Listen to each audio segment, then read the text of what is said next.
दिन जिसे हम शहीदी दिवस के रूप में मनाते हैं हमें उनके साहस, त्याग और अटूट देश प्रेम को याद दिलाता है। इन वीर सपूतों ने हंसते हंसते फांसी के फंदे को चूम लिया ताकि आने वाली पीढ़ियां स्वतंत्र और स्वाभिमानी भारत को सांस ले सके। विद्यार्थियों के जीवन में यह दिन केवल इतिहास को याद करना नहीं बल्कि उससे प्रेरणा लेने का भी है। लेकिन सपने तो बहुत बड़े थे उनके, एक सशक्त, स्वतंत्र और न्यायपूर्ण भारत का निर्माण करने के। पर क्या आज हम उस भारत के निर्माण में आगे बढ़ रहे हैं? ये सवाल हर एक विद्यार्थी को अपने आप से पूछना चाहिए। आज हम पर यह जिम्मेदारी है कि हम उनके अधूरे सपनों को अपनी शिक्षा, अपने संस्कार और अपने कर्मों के माध्यम से पूरा करें। आइए हम सभी मिलकर इन महान शहीदों को शत शत नमन करें और उनके दिखाए मार्ग पर चलने का संकल्प लें। कार्यक्रम की शुरुआत करने के लिए मैं मंच पर आमंत्रित करना चाहता हूं बड़े भाई हिमांशु त्यागी जी का कि भाई मंच पे आए और एक काव्य पाठ के माध्यम से वीर रस की कविता हमारे सामने रखें। आदरणीय मंच, सम्मानित अतिथिगण, मैं आप सभी को नमस्कार करता हूं और धन्यवाद करता हूं अपने भाइयों का जिन्होंने मुझे यहां बुलाने के काबिल समझा। वैसे तो मैं प्रेम पर कविताएं लिखता हूं, लेकिन प्रेम में लिखने के साथ साथ मेरा जो रस है लिखने का, वो जो मेरी शब्दावली है, वो अमूमन मैं वीर रस के शब्दावली यूज करता हूं। और अभी तक इतना सौभाग्य प्राप्त नहीं हुआ कि मैं भगत सिंह जी के ऊपर कुछ लिख सकूं, लेकिन इन्हीं से मिलती जुलती एक शख्सियत के ऊपर मैं लिखने का मैंने प्रयास किया और शायद थोड़ा बहुत ठीक लिख पाया। बाकी आप सबकी तालियां बताएंगी कि मैं कैसा लिख पाया। कैप्टन विक्रम बत्रा शायद आप सभी जानते होंगे, कारगिल में शहीद हुए थे वो। तो उनकी जो फियांसे थी, उन्होंने अभी तक शादी नहीं करी, डिंपल चीमा जिनका नाम है, मुझे लगता है आप सभी परिचित होंगे। तो उन दोनों की जो लव स्टोरी थी उस पर मैंने कुछ लिखने का प्रयास किया है और कोशिश करता हूं कि आप सभी उसको समझेंगे और उसे समाज में उतनी जगह मिलेगी जितनी मिलनी चाहिए थी। तो मैं शुरू करता हूं। इन सब से आप जितने भी यहां पे युवा बैठे हैं वो सब इससे जुड़ने का प्रयास करेंगे। शायद ऐसी परेशानियां वो लोग अपने जीवन में भी देखते होंगे कि अक्सर हमारे जो प्रेम संबंध होते हैं उन्हें हमारे घरों में हमारे माता पिताओं से ज्यादा समर्थन नहीं मिलता, जिसका कारण है कुछ पुरानी सोच, कुछ पुराने ख्वाब, कुछ पुराने ख्याल।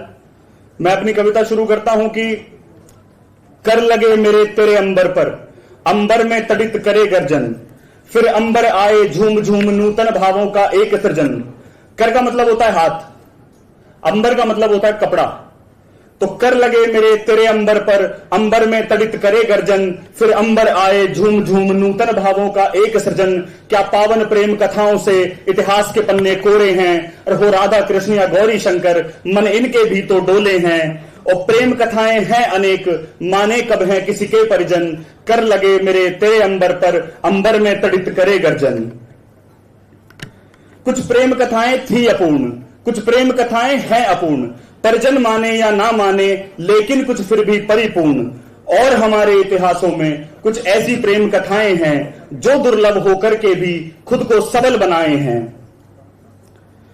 और हम राधा कृष्ण गौरी शंकर को पढ़ पढ़कर बड़े हुए, बत्रा विक्रम डिंपल चीमा को कैसे हम भूल गए। और कहकर ये दिल मांगे मोर, एक पल भी ना ये सोचा डिंपल का ख्याल रखेगा कौन। दिल मांगे मोर कह के जहां से उन्हें भेजा गया था वो वहां से वापस आ सकते थे, लेकिन उन्होंने अपनी टैग लाइन के चक्कर में वो आगे गए जहां से वो नहीं लौट पाए। तो कहकर ये दिल मांगे मोर, एक पल भी ना ये सोचा डिंपल का ख्याल रखेगा कौन। अरे देश प्रेम में जान गवा दी उस शूरवीर बलिदानी एकाकी ने, कथा प्रेम की अमर बना दी उस सपूत बेबाकी ने। अब उनकी छाया हमराही डिंपल चीमा की कथा सुनो।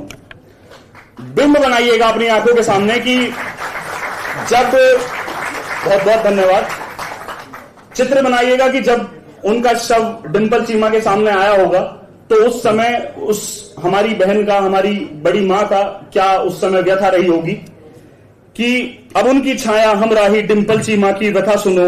और सबला के सारे अर्थों का जिनके भीतर हुआ सृजन, अंतिम दर्शन वाले दिन अंबर का गर्जन शुरू हुआ, आंखों में आंसू थे उनकी, ये कैसी प्रेम विदाई थी, जब बैठ किनारे अर्थी के यादों का विसर्जन शुरू हुआ। मैं अक्सर बहुत भावुक हो जाता हूं उस कविता को पढ़ते हुए कि अंतिम दर्शन वाले दिन अंबर का गर्जन शुरू हुआ और आंखों में आंसू थे उनकी, ये कैसी प्रेम विदाई थी, जब बैठ किनारे अर्थी के यादों का विसर्जन शुरू हुआ। और जिन करों को पकड़ कर में अधर कभी मुस्कुराते थे, जिन हाथों को हाथों में पकड़कर उनके होठ कभी मुस्कुरा जाते थे, आज जब उस हाथों को उन्होंने पकड़ा तो क्या उनकी स्थिति रही होगी कि जिन करों को पकड़कर में अधर कभी मुस्कुराते थे, उन्हीं करों को छुआ आज अधरों का कंपन शुरू हुआ और अश्रुधार बनी थी सिंधु, मानो रावी में आई प्रलय, ऐसे विरले लोगों के हिस्से में आए लोग विरले। अंतिम दर्शन मौन अधर, तब जाकर संकल्प लिया, विरह अग्नि में काटूंगी सारा जीवन एकाकी में, विरह अग्नि में काटूंगी सारा जीवन एकाकी में, कथा प्रेम की अमर बना दी उस शूरवीर बेबाकी ने। ये कुछ प्रेम कथाएं हैं जो खुद को सबल बनाए हैं, और परिजन माने या ना माने अब क्या पड़ता है फर्क सजन, हम दे चुके वचन परिजन को कैसे करें हम प्रेम सृजन, दे चुके वचन परिजन को कैसे करें हम प्रेम सृजन, तुम ही बोलो कैसे हो नूतन भावों का एक सृजन, कर लगे मेरे तेरे अंबर पर, अंबर में तड़ित करे गर्जन। आशा करता हूं आप सभी जुड़ पाए होंगे इस कविता से। और बात भगत सिंह जी की आती है तो मुझे लगता है कि उस समय जो उनकी विचारधारा रही होगी वो शायद मैंने एक शेर में डालने की कोशिश करी है, शायद वो उन्होंने जिया होगा उस समय जो मैंने खाली लिखा है। और लिखा था ये कि दौलत शोहरत आनी जानी ये सब चीजें बहुत क्षणी हैं, कि दौलत शोहरत आनी जानी ये सब चीजें बहुत क्षणी हैं, और मेरा जनाजा कहेगा तुमसे कि मेरी कीमत बहुत बड़ी है।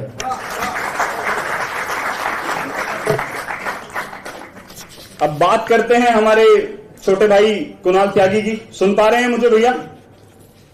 है यहां पे? मैं अपनी कविता के विषय के अलावा मैं आपसे कुछ और बातें करना चाहता हूं कि स्पेसिफिक मैं राजनीति के बारे में कोई बात करने आया नहीं हूं और ना ही मुझे ज्यादा राजनीति की समझ है। मैं सोच और नेतृत्व की बात करने आया हूं। हमारे लिए कोई पार्टी बड़ी है छोटी है पर्सनली मेरे लिए मैटर नहीं करती। मेरे लिए मैटर करता है कि व्यक्ति की विचारधारा कैसी है, व्यक्ति का विचार कैसा है। तो हमें ऐसा नेतृत्व चाहिए जो हमारे बीच रहे, हमारी समस्याओं को जीता हो, हमें देखता हो, हमें समझता हो, या ना कि किसी बंद एसी कमरे में बैठ के सिर्फ बड़ी बड़ी बातें करता हो।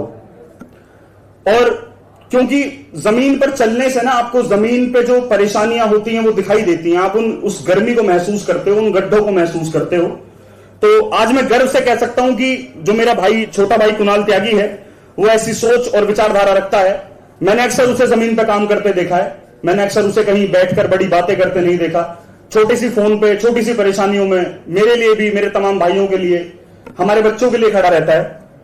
तो आप सभी से मेरा निवेदन है कि भविष्य में जाकर आप जो भी अपना प्रतिनिधि चुने, अपनी आवाज चुने, तो कृपा करके ये सोच के चुने कि ऐसा कौन सा व्यक्ति है जिसके पास हम जा सकते हैं, जो हमारी सुन सकता है, ना कि कोई ऐसा व्यक्ति जिस तक पहुंचने में हमें बहुत समय लगे, जिस तक अपनी बात पहुंचाने में हमें बहुत समय लगे। ये भाइयों का जोश आपको बता रहा होगा कि हमारा भाई कितना जमीन से जुड़ा हुआ है।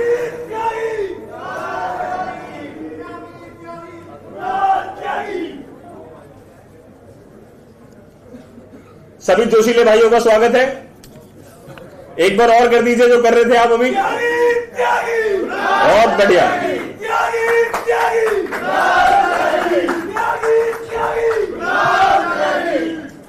बहुत बहुत धन्यवाद सभी का। बाकी अपनी आवाज को सही हाथों में देने का निर्णय आप बच्चों के पास होता है। आप जहां जाना चाहते हैं आप अपने विवेक से वहां जा सकते हैं, लेकिन मेरा दिल से निवेदन है कि किसी ऐसे व्यक्ति को चुनिएगा जिस तक आपकी रीच हो, जहां आप पहुंच सके, जिससे बात कर सकें। आपका भाई, आपका दोस्त, किसी भी नाते से आप उस तक पहुंच के उससे संपर्क साध सकें। ऐसे व्यक्ति तक को अपनी आवाज बनाने का कोई फायदा नहीं जिन तक आप पहुंच ना सकें। तो यही मैं अपनी वाणी को विराम देता हूं। बहुत बहुत धन्यवाद करता हूं, आपने मुझे इतने सब्र के साथ सुना। भैया। शुक्रिया Himanshu ji. Give up a huge round of applause to him. हमारे बीच धर्मेंद्र रावत दामू जी और आदित्य नारायण मिश्रा जी मौजूद हैं और साथ ही साथ स्टेट प्रेसिडेंट कुलदीप बिधूड़ी जी। तो मैं उनसे निवेदन करूंगा कि वो स्टेज पर आकर अपनी उपस्थिति दे। जोरदार तालियों से स्वागत कीजिए।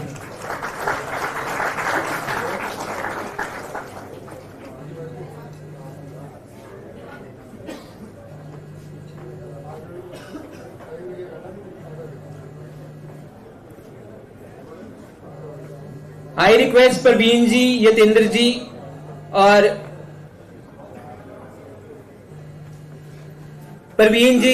जी और अयान राय जी उनका मोमेंटो के साथ स्वागत करें। Give up a huge round of applause.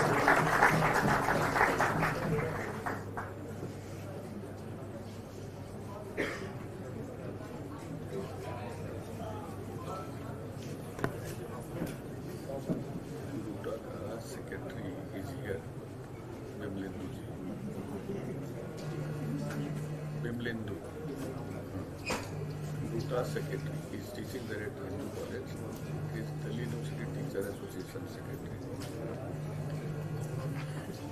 We have Duta Secretary Bimlendu ji who is teaching at Hindu College. He is present here. So I request them to come up on the stage. Give up a huge round of applause to him.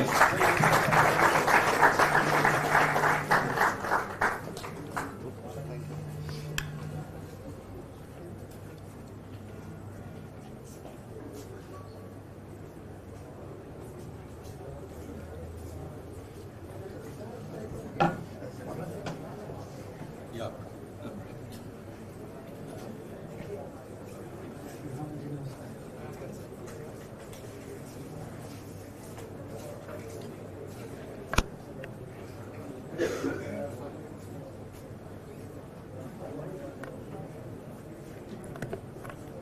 I request Parveen ji कि वो memento के साथ धर्मेंद्र रावत दामू जी, कुलदीप भाई और बिमलेंदु जी का स्वागत करें।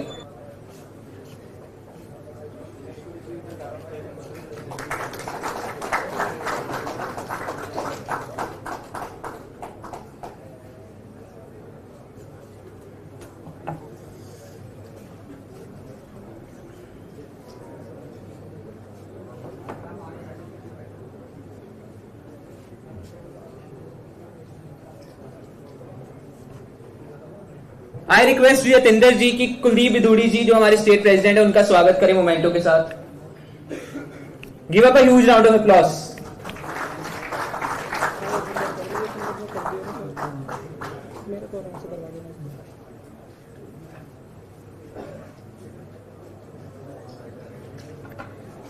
I request mister Gaurang की ओम सिंह जी का स्वागत करें मोमेंटो के साथ।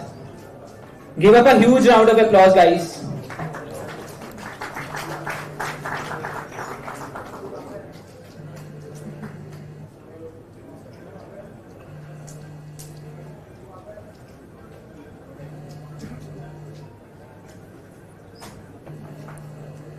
कहा जाता है कि आजादी के अवसर पर जब हमें आजादी मिली थी तो गीत संगीत ने एक बहुत बड़ी भूमिका निभाई थी।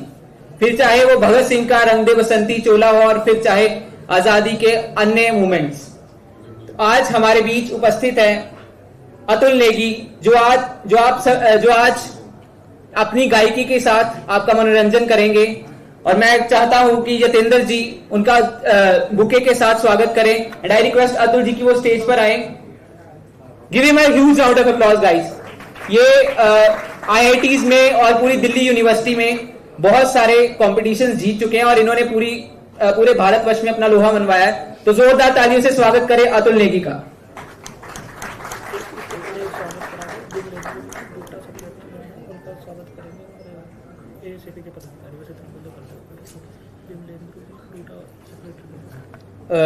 हमारे डूटा सेक्रेटरी बिमलेंदु जी का एएसएफई के पदाधिकारी स्वागत करेंगे। तो मैं चाहूंगा कि वो स्टेज पर आके उनका स्वागत करें।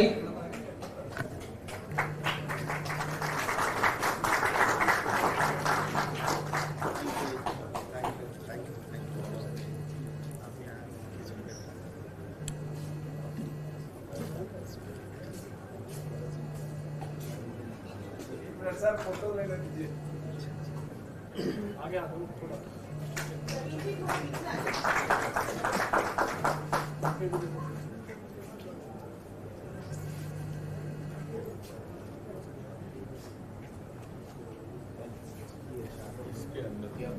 रिक्वेस्ट जतेंद्र जी और प्रवीण जी की बुके के साथ अतुल नेगी का स्वागत करें। Give him a huge round of applause.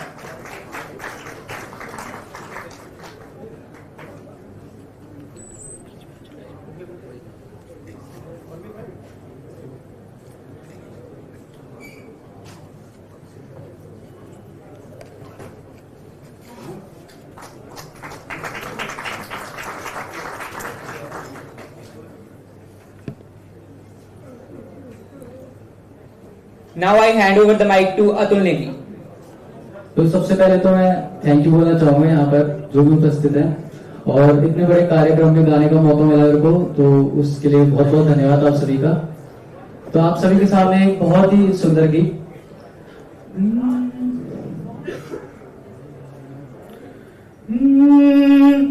तलवारों पे सरवार दिए, अंगारों पे जिस्म जलाया है, तब जाके कहीं हमने सर पे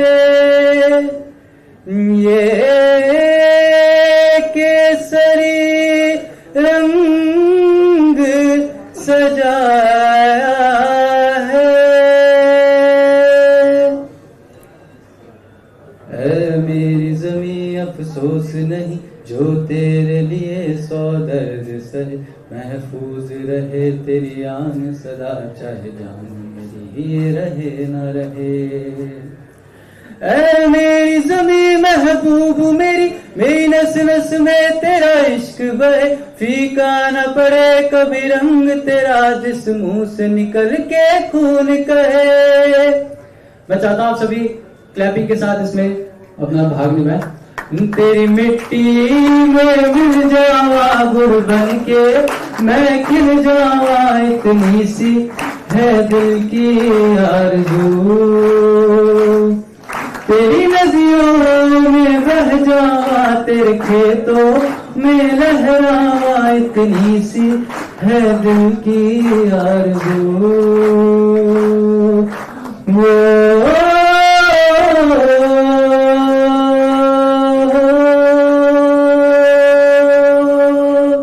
ओ हीर मेरी तू हंसती रहे, तेरी आंख घड़ी भर नम ना हो, मैं मरता था जिस मुखड़े पे कभी उसका उजाला कम ना हो।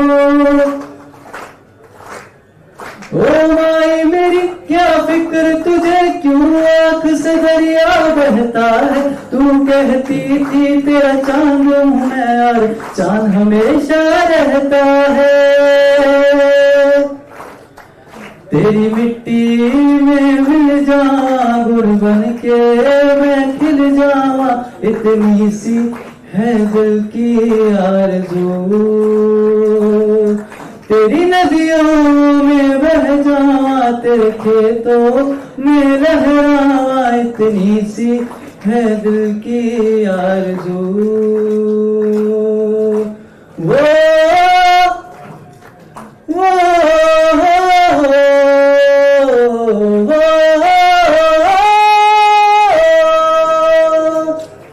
Thank you.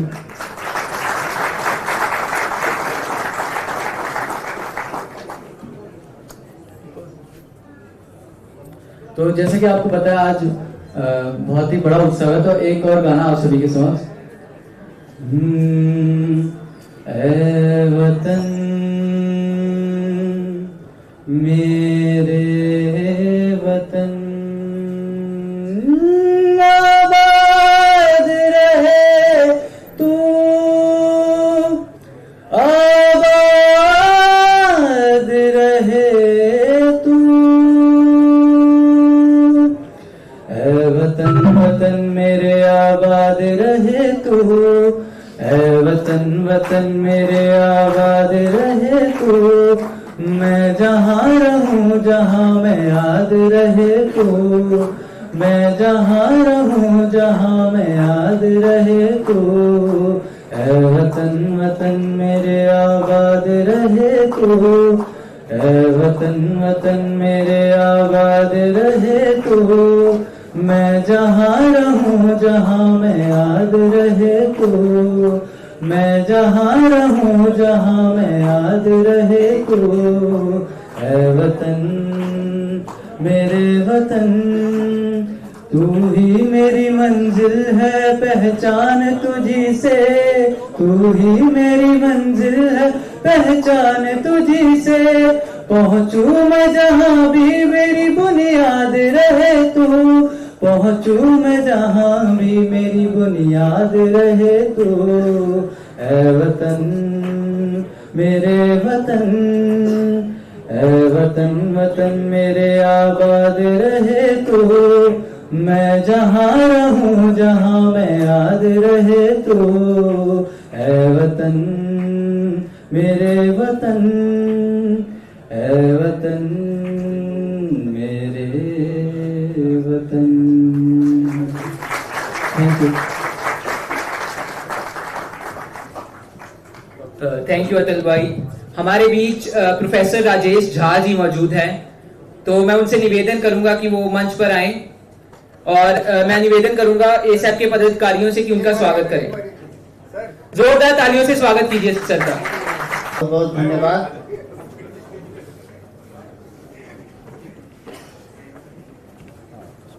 ये रामदास कॉलेज का पहले प्रेसिडेंट भी रहे हैं।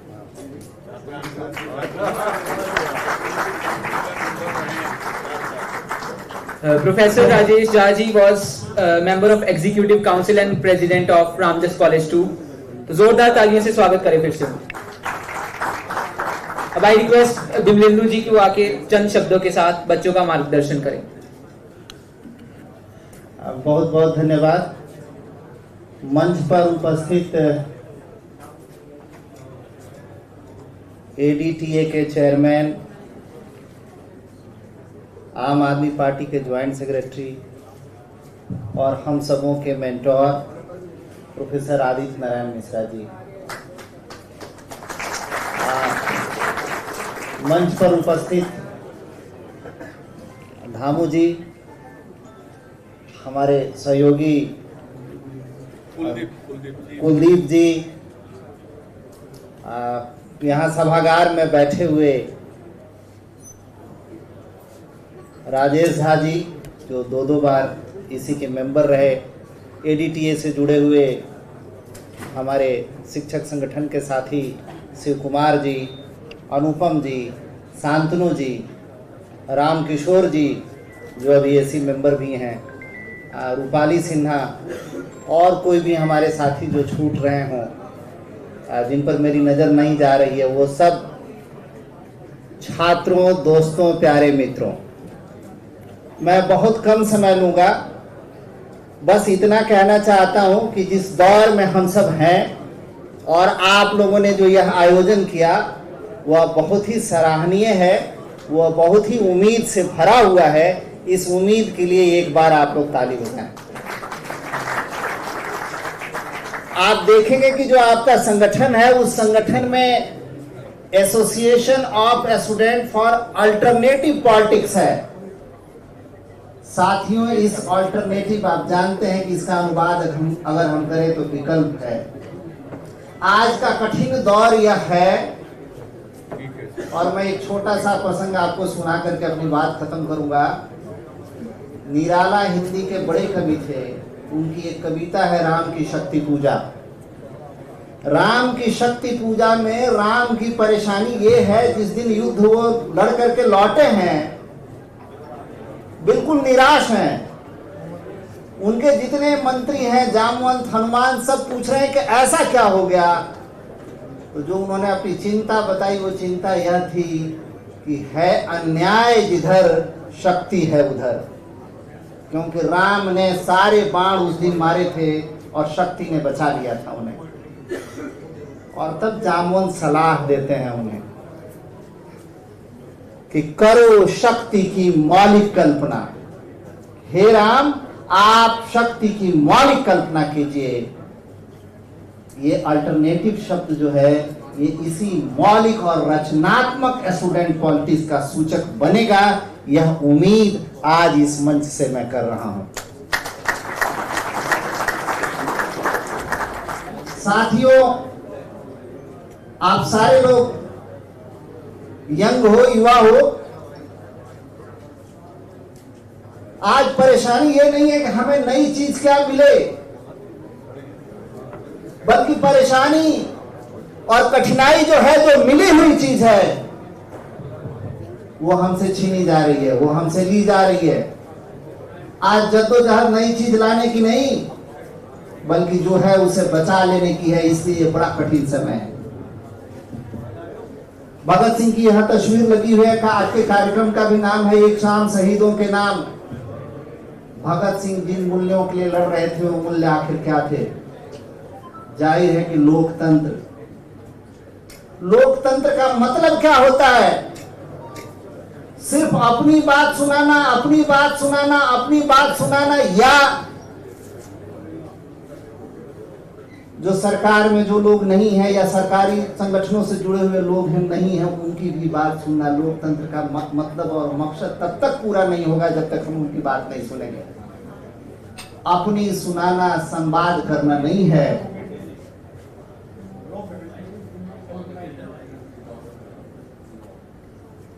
और ताजुब यह है कि लोकतंत्र के नाम पे इतनी खूबसूरती और सफाई से झूठ बोला जा रहा है आज, और सब चीज वही रंग दिया जा रहा है। मैं नाम नहीं ले रहा हूं कि कौन लोग कर रहे हैं वो।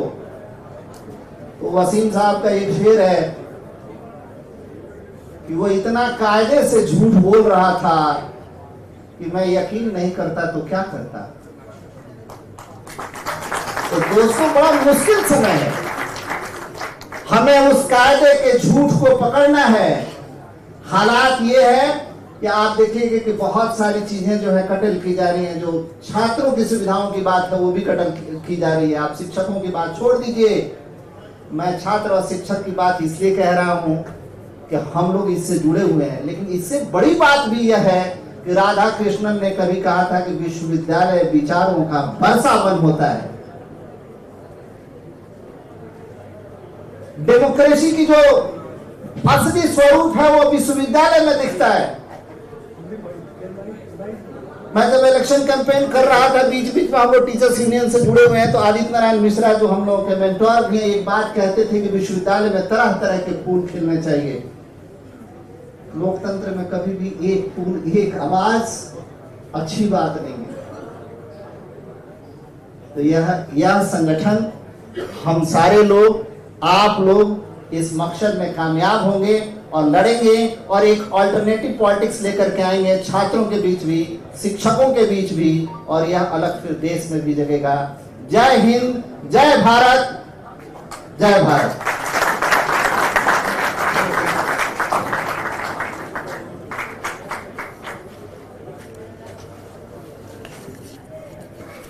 जो साथी बैठे हुए हैं और जो बाहर भी खड़े हैं, सबसे पहले एएसएपी को मैं बधाई देता हूं, धामू जी के माध्यम से, ईसा जी के माध्यम से और कुलदीप विधुड़ी जी के माध्यम से, कि आपने एक अच्छा प्रोग्राम, सृजनात्मक प्रोग्राम आज आपने ऑर्गेनाइज किया। और ये एक शुरुआत है, आगे इसका गूंज दूर तक जाएगी, ऐसा मैं उम्मीद रखता हूं। लेकिन इसके लिए जो लोग यहां पर बैठे हुए हैं, जिन शहीदों ने 23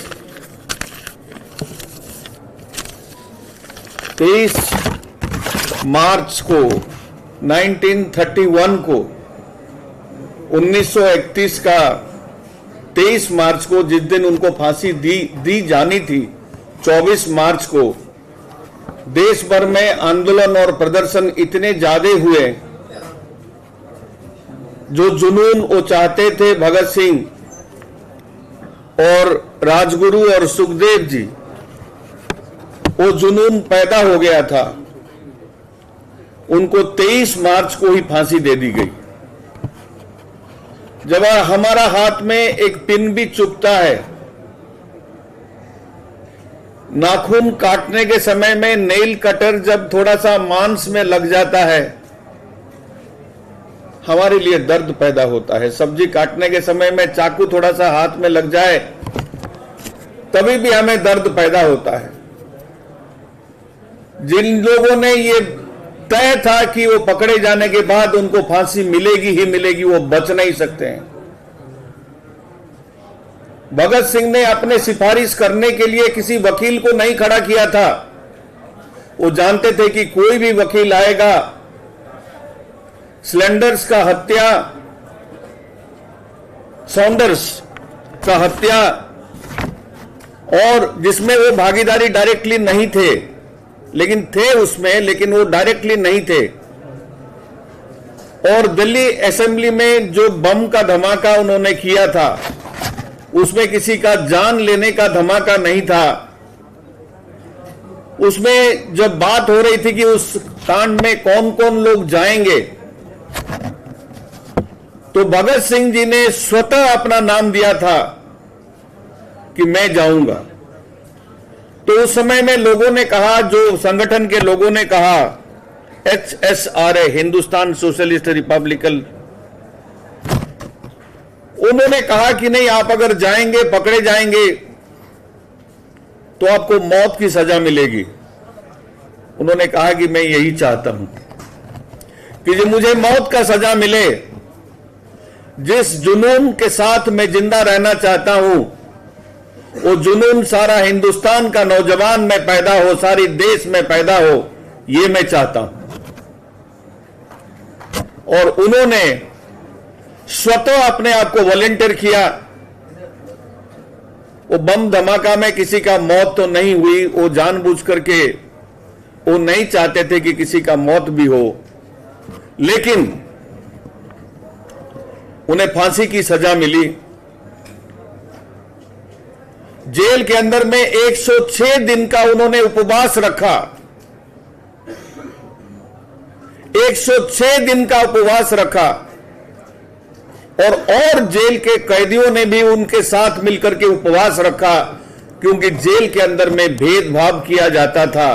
कुछ लोगों को अच्छे दर्जे मिलते थे जो अंग्रेज लोग होते थे, और बाकी हिंदुस्तानियों को दूसरे दर्जा मिलता था। वो किसी भी प्रकार का प्रताड़ना से भयभीत नहीं हुए। उन्होंने पता था कि मौत तो मेरी आनी है, लेकिन उससे पहले मैं दूसरे को जगाना चाहता हूं। यह मंच के ऊपर से कई बार अपील की गई, मैं सबसे अनुरोध करना चाहता हूं, मोबाइल बंद कर दीजिए। और कुछ बातों को सुनने की भी आप हमें होना चाहिए। मेरा ये अपील है, एक शिक्षक होने के नाते मैं आपको अपील करता हूं कि मोबाइल कम से कम आज अभी थोड़ी देर के लिए बंद कर दीजिए।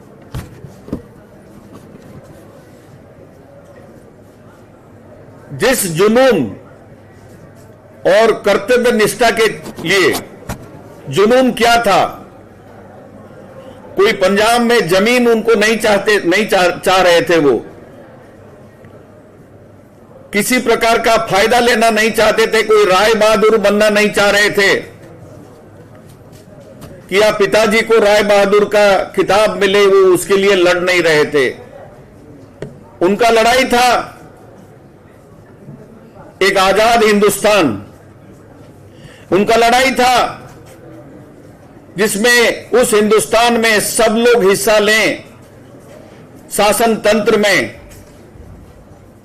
लेकिन मैं जब देखता हूं कि यहां मंच संचालकों के द्वारा बार बार अपील की जाती है कि थोड़ा ताली बजा दीजिए, और ताली का गूंज से पता चलता है कि आप में कितना जुनून के साथ आप लोग आए हुए हैं। बिल्कुल कमी है।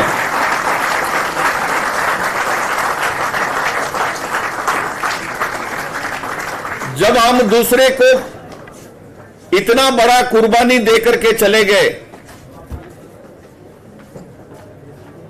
और हम उनको याद करने के लिए जब आते हैं और हमारे अंदर में थोड़ी सी भी जुनून आज पैदा नहीं होता, थोड़ी सी भी हमारा कर्तव्य निष्ठा नहीं है,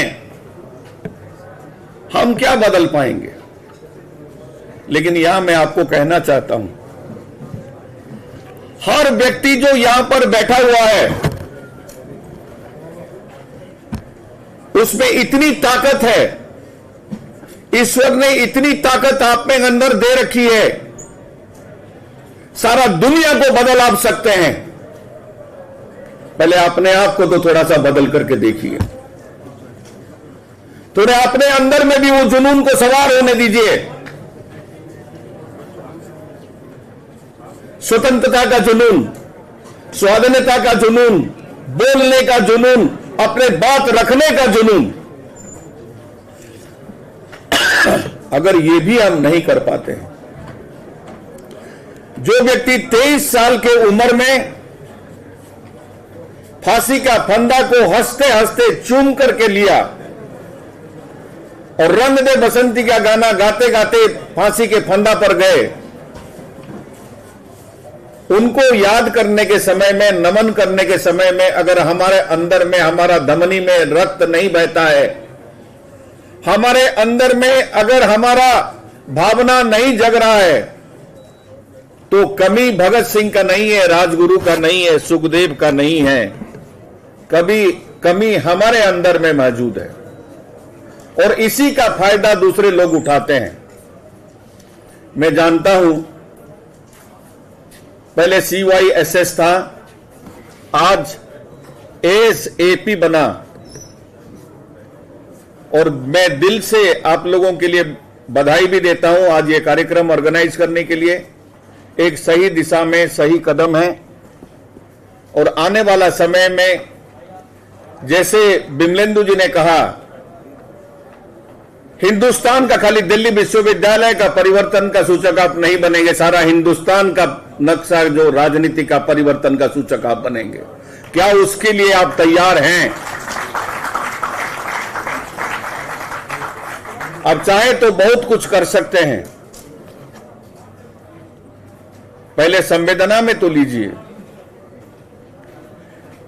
अपने अंदर में सोच करके तो देखिए कि हम क्या करना चाहते हैं, क्या हमारा गोल है, हम क्या हासिल करना चाहते हैं। मैं तहे दिल से आज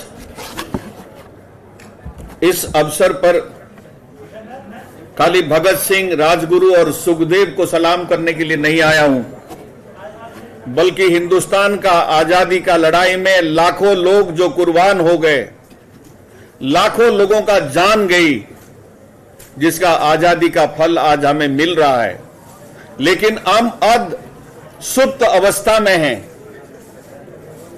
हमें लगता है कि कोई हमें नींद का गोली दे रखी है, तो हमें उसका फल कैसे प्राप्त होगा। हमने जगने की जरूरत है। एक दस्तक अपने दिल पे देकर के देखिए कि पहले अपने आप को जगाइए। भगत सिंह गांधी जी के राह पर चल पड़े थे। जालियानवाला बाग का इंसिडेंट ने उनको बहुत झंझोड़ दिया था, लेकिन नॉन कोऑपरेशन मूवमेंट का जब गांधी जी ने चौरी चौरा का इंसिडेंट को लेकर के जहां वायलेंस हो गया था, इन्होंने विद्रोह किया। उनको लगा कि नहीं, हिंदुस्तान का आजादी ऐसे नहीं मिल सकती है, हमें और तरीके से, फिर इन्होंने खुद दूसरे रास्ते में चलने की कोशिश किया। उन्होंने मकसद लेकिन एक था, मकसद था हिंदुस्तान का आजादी, कॉलोनियल रूल का अंत। हम दूसरी प्रकार का कॉलोनियल रूल में अब आ चुके हैं। आज हम इन तमाम चीजों के ऊपर ज्यादा समय मेरा नहीं है, लेकिन आपको मैं बधाई देता हूं, और कम से कम 5 मिनट घर जाकर के सही आप इन सारे मुद्दों को लेकर के बात करिए, सोचिए, अपने आप को प्रश्न पूछिए। सबसे पहले दूसरे को पूछने से पहले खुद स्वतः को पूछने की कोशिश करिए। वही आपको जगाएगा, फिर आप हजारों को समझा सकते हैं। धन्यवाद। Thank you sir. आपके शब्द हर विद्यार्थी के लिए एक इंस्पिरेशन है। अब मैं मंच पे बड़े भाई वंशज त्यागी जी को आमंत्रित करता हूं कि भाई मंच पे आए और अपना वक्तव्य रखें। दो पंक्तियों के साथ मैं अपना वक्तव्य शुरू करूंगा कि जेल में चक्की घसीटे भूख से वह मर रहा, जब भी वह बेचारा कह रहा वंदे मातरम वंदे मातरम वंदे मातरम। हमारे उपस्थित प्रोफेसरगण, मेरे सभी बड़े और छोटे भाइयों, आज भगत सिंह को याद करने के लिए हम एकत्रित हुए हैं। और जब हम भगत सिंह को याद करते हैं तो हम दो चीजों को देखते हैं। We are in the age of youth. हम 21 से 30 साल की उम्र के लोग हैं। हमारे में वो क्षमता है, हमारे में वो ताकत है कि हम चेंज लाने का सोच सकते हैं। आज हमारे बीच में प्रोफेसर गण बैठे हैं, इनके पास जिम्मेदारियां हैं, इनके बच्चे टॉफी मांगते हैं, इनके अलग जिम्मेदारियां हैं, परंतु हमारे पास वो जिम्मेदारी अभी नहीं है। हम अगर कुछ भी हमारे समाज में गलत होता है, हम सबसे पहले उठकर खड़े होते हैं और जाते हैं। कोई तहसीलदार पैसे मांगता है तो हम सबसे पहले जाते हैं कि कैसे मांग सकता है। ये हमारे अंदर का जुनून है। ये 21 से 30 साल की उम्र में हम लोग सीखते हैं, देखते हैं, नई दुनिया सीख रहे होते हैं। इस उम्र में हम सबको कलेक्टिव रहना है। हमें एक दूसरे के पैर नहीं कतरने हैं कि आज कुणाल मजबूत हो रहा है तो अलाओ इसके पैर कतर देता हूं, इसे कमजोर कर देता हूं, या कोई भी भाई मजबूत हो रहा है तो उसे कमजोर कर देता हूं। हमें एक दूसरे को कलेक्टिवली साथ होकर मजबूत होना है। आपने दुष्यंत कुमार की कुछ पंक्तियां सुनी होंगी कि जब आंदोलन चल रहा था, जेपी आंदोलन, तो इंदिरा गांधी जी ने बहुत प्रयास किया कि इनको कमजोर कर दिया जाए, कमजोर कर दिया जाए। तो तब दुष्यंत कुमार ने लिखा था कि मेरे दर से खाली लौटे वो राजनीति के उड़न खटोले, कि मेरे दर से खाली लौटे वो राजनीति के उड़न खटोले, उनमें इतना दम कहां कि वो मेरी खुददारी तोल दे, उनमें इतना दम कहां कि वो मेरी खुददारी तोल दे। आज हम लोग शहीद भगत सिंह जी, राजगुरु जी, सुखदेव जी की स्मृतियों को युवाओं के दिलों तक, देश के दिलों तक पहुंचाने के लिए जो आयोजन किया है एसएफ ने, एक बार जोरदार तालियां एक बार एसएफ की पूरी टीम के लिए।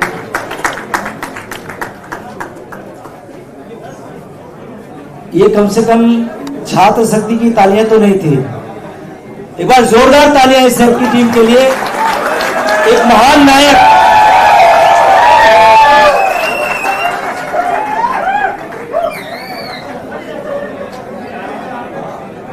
उन महान नायकों को आज हम याद कर रहे हैं जिनको हम लोग अपना आइकॉन मानते हैं। और इस अवसर पर आप सबको आशीर्वचन देने के लिए उपस्थित आम आदमी पार्टी के दिल्ली प्रदेश के अध्यक्ष, पूर्व कैबिनेट मंत्री दिल्ली सरकार, भाई सौरभ भारद्वाज जी आपके बीच में 4 बार से लगातार सड़क से लेकर के संसद तक, विधानसभा तक हर एक कमजोर की, हर एक जरूरतमंद की आवाज को बुलंद कर रहे भाई हमारे संजीव झा जी, हमारे कुलदीप भाई जो दिल्ली प्रदेश के उपाध्यक्ष भी हैं और लगातार विधानसभा में नेतृत्व कर रहे हैं कोंडली से। और इस परिसर में संघर्षों की एक लंबी कहानी के साथ ज्ञान और तर्क की राजनीति को हमेशा जिंदा रखने के लिए काम कर रहे प्रोफेसर आदित्य नारायण मिश्रा जी, एसएफ के रीढ़ की हड्डी के रूप में हमेशा इसको आगे बढ़ा रहे भाई धामू जी, पंकज जी, इसके अध्यक्ष कुलदीप जी, ओम सिंह जी और ऐसा जी, राहुल जी और पूरी टीम, आप सबको इस शानदार आयोजन के लिए बहुत बधाई। और जब एक लंबा टाइम बैठा हो तो बहुत बोलना मैं आवश्यक नहीं समझूंगा। आने वाले समय के लिए बहुत अग्रिम बधाइयां दूंगा कि आप लोगों के ऊपर बहुत महत्वपूर्ण जिम्मेदारियां हैं, क्योंकि ऐसे वक्त में एसएफ काम कर रहा है जब देश की वैज्ञानिक शक्ति, तर्कड़ा शक्ति को कुछ अलग तरीके की परिभाषाओं से कुंद करने की कोशिश हो रही है। उस दौर में आप एक अलग तरीके की राजनीति से उस तर्कड़ा को, उस वैज्ञानिक तर्क को आगे ला करके भारत देश को दुनिया का नंबर 1 देश बनाने के लिए शिक्षा, स्वास्थ्य को हर व्यक्ति के पहुंच तक का एक साधन बनाने के लिए जो सपना देखा अरविंद केजरीवाल जी ने, उस सपने को सब तक पहुंचाने का काम कर रहे हैं, उस विचार को पहुंचाने का काम कर रहे हैं। बधाई के पात्र हैं। आप लोग ऐसे आगे बढ़ते रहिए, शुभकामनाएं हैं। एक बार छात्र शक्ति, राष्ट्र शक्ति की का एक जयकार लगाते हुए अपनी बातों को समाप्त करेंगे। छात्र शक्ति, छात्र शक्ति, छात्र शक्ति, जय जवान। धन्यवाद सर, सबका मार्गदर्शन करें। धन्यवाद। और एक बार जोरदार इंकलाब। भाई इतनी बड़ी संख्या में बैठे हैं और सारे यूथ हैं यहाँ पे, ये तो आवाज हो के बाहर जानी चाहिए, जानी चाहिए। तो इंकलाब, इंकलाबो, इंकलाबो, इंकलाबो, इंकलाब। हाँ, अभी ट्रेनिंग चाहिए सबको। तो आज हम सब लोग यहाँ शहीद आजम भगत सिंह की जयंती के शुभ अवसर पर यहाँ इकट्ठा हुए हैं। हमारे बीच में हमारे अध्यक्ष आदरणीय सौरभ भारद्वाज जी, हमारे बुराड़ी से विधायक भाई संजीव झा जी, हमारे पूर्व विधायक कृष्ण त्रिपाठी जी, पंकज गुप्ता जी, हमारे सर अदिति नारायण मिश्रा जी, झा साहब और पूरी एएसएफ की हमारी यूनिट और सभी यहाँ बच्चे। आज हम सबको ये समझना पड़ेगा कि आज इस मकसद के लिए, जिस विजन के लिए, जिस देश के लिए, उस व्यक्ति की शहादत के लिए जिन्होंने इस देश को अंग्रेजों से आजादी दिलाने के लिए हंसते हंसते फांसी के फंदे को चूम लिया, जिन्होंने एक लंबा संघर्ष करके हम लोगों को आजादी दिलाने का काम की, उनकी आज जयंती के अवसर पर हम सब लोग इकट्ठा हुए हैं। साथियों, शहीद आजम भगत सिंह ने जब देश की आजादी के लिए असेंबली में बम फोड़ा, जब उन्होंने हंसते हंसते फांसी के फंदे को चूमा, तो उन्होंने स्वतंत्र भारत की कल्पना की थी कि हमारा देश जो अंग्रेजों का गुलाम है, वो अंग्रेजों की गुलामी से आजाद होगा और यहां हमारा राज होगा, हिंदुस्तान के लोगों का राज होगा और यहां युवा नौजवानों का देश भारत प्रगति की ओर, विकास की ओर आगे बढ़ेगा और ये जो अंग्रेजों का राज है, ये राज खत्म होगा। और उन्होंने जिस विजन को लेके वो चले, उसे हमें आजादी मिली और उसके बाद हम सब लोग आज इस हॉल में बैठे हुए हैं। लेकिन साथियों, क्या जिस मकसद के साथ, जिस विचारधारा के साथ शहीद आजम भगत सिंह ने हम लोगों को आजादी दिलाने का काम किया था, क्या हम आज उस मकसद पे आगे बढ़ रहे हैं? क्या आज की सरकारें इस देश के युवाओं के लिए रोजगार की, शिक्षा की व्यवस्था कर पा रही है? आज की सरकारें इस देश को जाति और धर्म के नाम पे बंटवारा करके आपस में लड़ाने का काम कर रही है? आज की जो सरकारें हैं वो संवैधानिक संस्थाओं का दुरुपयोग करके, उनका दुरुपयोग करके विपक्षी पार्टियों को खत्म करने का काम कर रही है। जहां विपक्ष की बराबर भूमिका इस देश के राजनीति, इस लोकतंत्र के अंदर है, जिस लोकतंत्र की कल्पना करने का काम शहीद आजम भगत सिंह ने किया था कि यहां पर कोई चुना हुआ वायसराय नहीं होगा, जनता के वोट से चुने हुए प्रतिनिधि होंगे, जनता की बात करने का काम करेंगे, जनता की आवाज उठाने का काम करेंगे। लेकिन आज की सरकारें दमन की राजनीति कर रही है, डराने की राजनीति कर रही है और शहीद आजम भगत सिंह ने उस समय पर हंसते हंसते फांसी के फंदे को चूमने का काम किया था। आज मुझे गर्व है इस हॉल में खड़े होकर मैं कह रहा हूं कि जहां इस देश के अंदर भारतीय जनता पार्टी की सरकार है, जहां नरेंद्र मोदी और अमित शाह तानाशाह बैठे हुए हैं, उनसे लड़ाई लड़ने के लिए अरविंद केजरीवाल हो, चाहे सौरभ भारद्वाज हो, डंके की चोट पे आंखों में आगे डाल के लड़ने का काम कर रहे हैं, लड़ाई को आगे बढ़ाने का काम कर रहे हैं। और उसी कड़ी में अभी आपने देखा कि पालन के अंदर 9 लोगों की मौत हो गई और उस सरकार की नाकामी की वजह से, भाजपा के लोगों की नाकामी की वजह से उसकी मौत हुई। लेकिन आज इस दिल्ली के अंदर आप ऐसा माहौल खड़ा कर दोगे कि अगर उसके दुख में कोई संवेदना व्यक्त करने जाएगा तो भाजपा के लोग गुंडागर्दी करेंगे, तानाशाही दिखाएंगे। क्या ये बर्दाश्त होगा? नहीं बर्दाश्त होगा कभी भी। ये बर्दाश्त नहीं होगा। उनको लगता है ये आम आदमी पार्टी के लोग हैं, ये एसएफ के लोग हैं, ये डर जाएंगे, ये पीछे हट जाएंगे।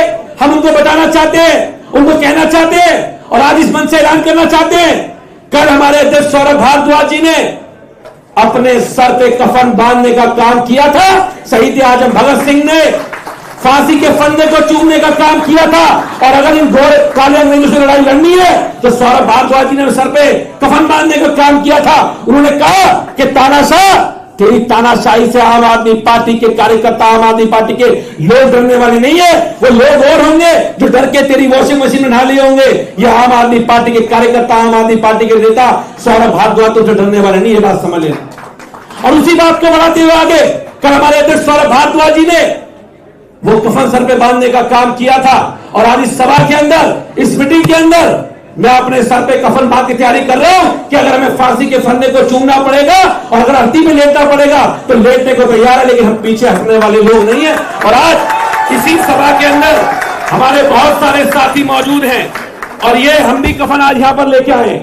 और जिन जिन साथियों को कफन बांधना है, जिन जिनको भगत सिंह जी के रास्ते पे चलना है, उन सबको कफन में सर से बांधना होगा।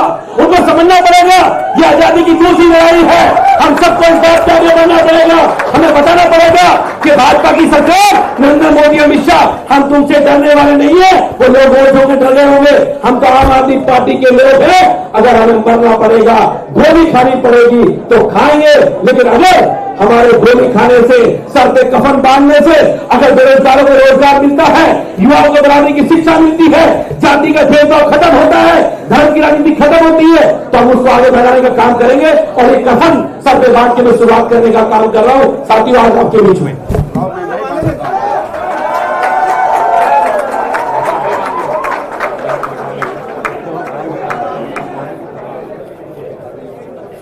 और हम सबके लिए लेके आए, सबके लिए लेके आए। जो जो साथी कफन को बांधना चाहते हैं,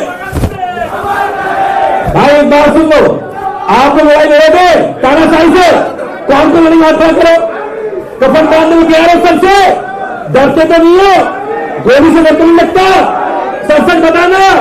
कफन बांधोगे तो जो बांधेंगे सबके बाद खबर मिल देंगे। और अध्यक्ष जी हम आपको बताना चाहते हैं कि इस लड़ाई में हम आपके साथ हैं। अगर सीने पे गोली खानी होगी तो सीने पे खाएंगे, पीठ पे गोली नहीं खाएंगे। हम लोग बता दें आज पीठ पे गोली नहीं खाने वाले लोग, हम छाती पे गोली खाएंगे। और बता दूं इस भारतीय जनता पार्टी की शुरुआत हो चुकी है, ये सत्ता से जाएगी और अगर बता रहा हूं दिल्ली से भी जाएगी, देश से भी जाएगी और दिल्ली विश्वविद्यालय के अंदर भी एएसएफ का पत्र लहराएगा। ये बात आज मैं कह के जा रहा हूं आप लोगों को, एएसएफ का पत्र लहराएगा। मैं सबकी को बधाई देता हूं, शुभकामना देता हूं। और एक बार जोरदार इंकलाब, इंकलाब, शहीद आजम भगत सिंह अमर रहे, शहीद आजम भगत सिंह अमर रहे। बहुत बहुत धन्यवाद, बहुत धन्यवाद, थैंक यू।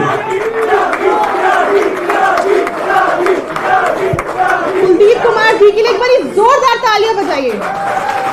हमारे अंदर एक नई ऊर्जा, एक नया जज्बा पैदा कर दिया है। और एक बार फिर से बोलेंगे, मैं बोलूंगी वीर शहीदों,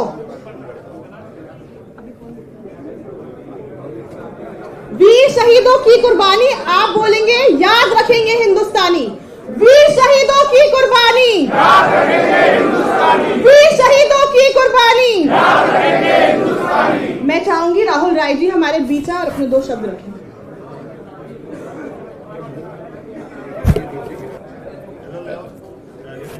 इस मंच पे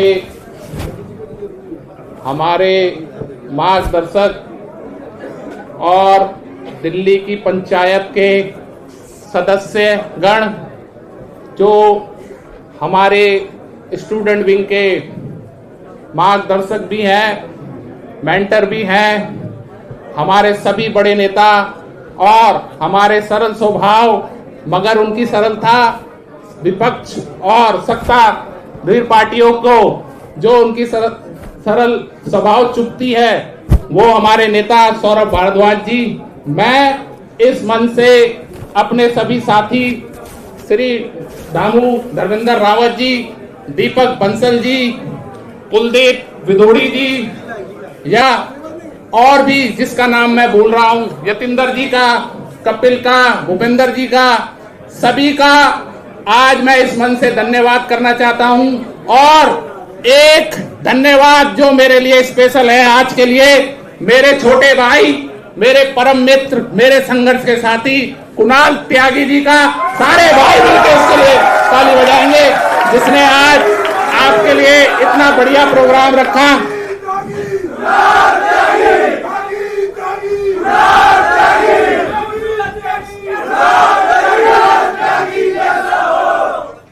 और मैं हमारे नेता, हमारे प्रमुख अरविंद केजरीवाल जी का धन्यवाद करना चाहूंगा इस मंच से, जिन्होंने हमें ये मंच दिया, ये मौका दिया कि हम विश्वविद्यालय के स्टूडेंट्स की आवाज उठा पाए।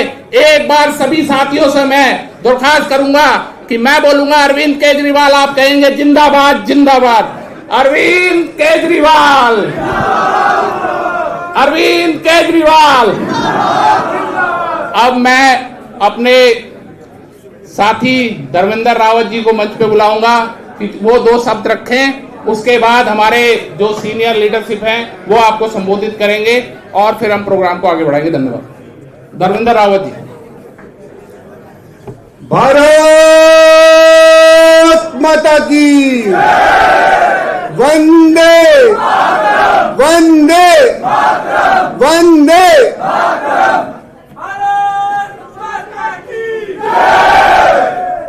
त्यागी त्यागी। मुझे पता था ये नारा लगाए बिना मानोगे नहीं, इसलिए मैंने पहले लगवा दिया। तो मंच पे हमारे अध्यक्ष सौरभ भारद्वाज जी हैं, उनका आज के इस एएसएफ के कार्यक्रम में बहुत बहुत स्वागत है। मेरे मार्गदर्शक बड़े भाई 4 बार के विधायक संजीव झा जी हैं, उनका भी बहुत बहुत स्वागत है। हमारे यूथ के अध्यक्ष पंकज भाई हैं, उनका भी बहुत बहुत स्वागत है। कुलदीप भाई हमारे विधायक, उनका भी बहुत बहुत स्वागत है। आदित्य नारायण सर, उनको सब जानते हैं यहाँ पर, उन्होंने छात्र राजनीति से लेके शिक्षक राजनीति में उनका बहुत बड़ा योगदान रहा है और कई दशकों से रहा है। ऐसी शख्सियत हमारे बीच है, तो उनका भी बहुत बहुत स्वागत है और समय समय पे उनका मार्गदर्शन हमें मिलता रहता है। बड़े भैया अखिलेश पति त्रिपाठी जी, वो भी एक डायनामिक लीडर हैं और जैसी आदतें हम छात्र नेताओं में होती हैं, उनके अंदर भी वो आदतें हैं। मैं आपसे यही कहना चाहूंगा, देखो हमारे जितने भी वक्ता हैं वो यहाँ पर बोल चुके हैं, वो सारी बातें, समय की कमी है। बस मैं आपसे इतना ही कहना चाहूंगा कि जब भी आप किसी भी विश्वविद्यालय में पढ़ने जाते हैं, किसी यूनिवर्सिटी में पढ़ने जाते हैं, तो हमारा करियर हमारे लिए इंपॉर्टेंट होता है। तो हमें अपने करियर की ओर ध्यान देना चाहिए और इसके अलावा हमारा घर होता है, परिवार होता है, हमें उसका भी ध्यान रखना होता है। पर सबसे बड़ी चीज हमारे लिए देश है, देश से बड़ा कुछ नहीं हो सकता। तो हमेशा भगत सिंह जी का जो विजन था कि देश सबसे पहले है, देश सबसे आगे है। हमारी पार्टी बाद में, हम बाद में, हमारा देश सबसे पहले है। तो हमें इसी विजन के साथ एएसएफ को आगे बढ़ाना है कि हमारा देश सबसे आगे है और एएसएफ में ऐसे छात्र जोड़ने हैं, ऐसी विचारधारा इस देश के अंदर खड़ी करनी है, ऐसे युवा इस देश के अंदर बनाने। एएसएफ का मकसद सिर्फ यही है कि इस देश में ऐसा युवा तैयार हो जिसके लिए देश सबसे पहले हो। बस मैं इतना ही कहना चाहूंगा क्योंकि समय कम है। एक बारी फिर से मां भारती का नारा लगा दो, भारत माता की वंदे वंदे। और मैं स्पेशली कुणाल भाई का बहुत बहुत धन्यवाद करना चाहूंगा, कुणाल त्यागी का, क्योंकि कुणाल ने इस कार्यक्रम के लिए बहुत मेहनत की है। हमारे अध्यक्ष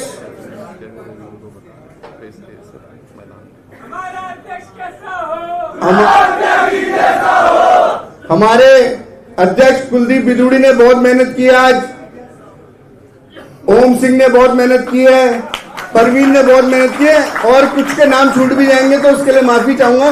पर हमारी पूरी एसएफ की टीम आज यूनाइट दिखी है और पूरी टीम ने बहुत मेहनत की है। सभी का बहुत बहुत धन्यवाद। और ये कार्यक्रम आज सफल हुआ है तो आप सबकी मेहनत की बदौलत है।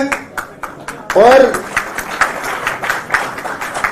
यहां से जाके एबीपी और एनएसयूआई को बता देना कि अब एएसएफ मैदान में है और इस बार हम चुनाव लड़ेंगे भी और चुनाव जीतेंगे भी। भारत माता की वंदे वंदे। धन्यवाद। बहुत बहुत धन्यवाद। समय की कमी है लेकिन मैं चाहूंगी नरेश त्यागी माता की।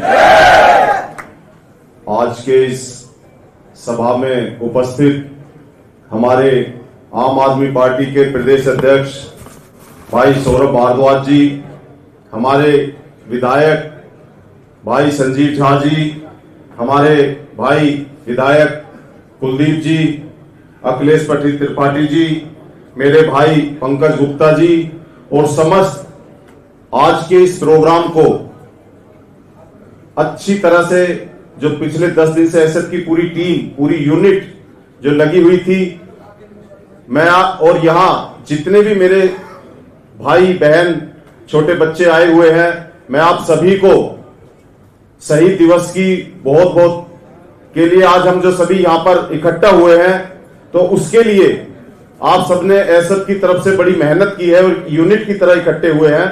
ये एक शुरुआत है। जिस तरह 23 साल की उम्र में शहीद भगत सिंह जी ने देश के लिए, आज जितने भी बच्चे पढ़ते हैं 18 से 23-25 साल की उम्र के कॉलेजों के अंदर हैं, और ये सोचिए कि उस युवा ने 23 वर्ष की उम्र में देश को जगाने के लिए अपना बलिदान दिया। उस बलिदान को आज आजादी के बाद हमें सोचने का विषय यह है कि क्या जो बलिदान हमारे पूर्वजों ने, हमारे शहीदों ने आजादी दिलाने के लिए दिया, क्या वो आजादी हमें पूरी मिल पाई। शहीदों की चिताओं पर हर वर्ष लगेंगे मेले, वतन पर मरने वालों का यही बाकी निशा होगा। लेकिन आज वो शहीद देखते होंगे कि आज हमारे देश में जिस तरह हर चीज का दमन हो रहा है, सच्चाई रखने वालों को जेल में डाला जा रहा है, वो एक तरह से आज जो देश का भविष्य है आप सब युवाओं के हाथ में है। समय बहुत कम है। मैं आप सबसे यही कहूंगा कि आप सभी जो शहीद भगत सिंह जी ने सपने देखे थे, आप देश का भविष्य हैं, एक नई राजनीति को जन्म दें और एसएफ का साथ पकड़ते हुए हमें सौरभ भारद्वाज जी को, अरविंद केजरीवाल जी के सपनों को साकार करना है और दिल्ली को और देश को बहुत आगे लेकर जाना है। इन्हीं शब्दों के साथ मैं अपनी वाणी को विराम देता हूं। जय हिंद, जय भारत। वाले जिन्होंने छात्र राजनीति को हमेशा बढ़ावा दिया है, संजीव झा जी। बहुत बहुत धन्यवाद। एक बार जोर से बोल दीजिए भारत माता की। ऐसे नहीं, जरा हाथ ऊपर करके इनकलाब इनकलाब। आज आप सब लोगों ने शहीद आजम भगत सिंह जी के शहादत के अवसर पर ये जो कार्यक्रम रखा और इस कार्यक्रम में हमारे सभी गण्यमान्य अतिथिगण, हमारे प्रदेश अध्यक्ष सौरभ भाई, आदित्य नारायण मिश्रा जी, जो सब लोग आप सब लोग जानते हैं, कुलदीप भाई, हमारे अखिलेश भाई, पंकज भाई, त्यागी जी, और यहाँ पर बहुत सारे हमारे आदरणीय शिक्षकगण हैं, सभी शिक्षकगण और आप सब लोग शामिल हुए। मैं कुलदीप भाई को भी सुना और कुलदीप भाई ने ये कहा कि हम आज कफन बांधते हैं। कफन किसके खिलाफ? कफन अत्याचार के खिलाफ, कफन उन सब के खिलाफ जो ये चाहते हैं कि हम डरा देंगे, हालांकि डराने में कामयाब हुए हैं, उसके अपने फायदे रहे हैं, लेकिन आम आदमी पार्टी के नेताओं को, आम आदमी पार्टी के कार्यकर्ताओं को अगर डराओगे तो डरेंगे नहीं। ये कफन हम उनके डर के खिलाफ एक बगावत है। आपने देखा 3 दिन पहले जिस तरह से 9 लोग जल गए। कैसे जले? 9 लोग जले, वहां पर फायर की गाड़ी नहीं पहुंची समय से, गाड़ी पहुंची तो उसमें उसका सीढ़ी नहीं खुला, और पुलिस के लोगों ने जब लोग ऊपर से कूद, गद्दे नहीं डालने दिया गया। कहा यह गया, उनको लगा कि अगर ये गद्दे डाल दिए जाएंगे पता चल जाएगा कि गाड़ी जो फायर ब्रिगेड की गाड़ी है वो गाड़ी की सीढ़ी नहीं खुली, ये डिबेट हो जाएगा। बगल में गद्दे की दुकान, गद्दे डाले नहीं गए, ऊपर से लोग कूदे। एक तो फायर ब्रिगेड की गाड़ी पर कूद गया, उसका सर खुल गया, और जितने ऊपर से लोग कूदे सबकी मौत हुई। अगर वहां गद्दे बिछा दिए गए होते तो वो मौत नहीं होती। उसके खिलाफ अगर सौरभ भाई ने आवाज उठाया तो किस तरह से डराने की कोशिश की गई आप सबने देखा। तो सौरभ भाई ने मुंह तोड़ जवाब दिया। सौरभ भाई ने यह कहा कि हम तुमसे डरने वाले नहीं हैं, हम तुम्हारे इस डर के खिलाफ बगावत करते हैं।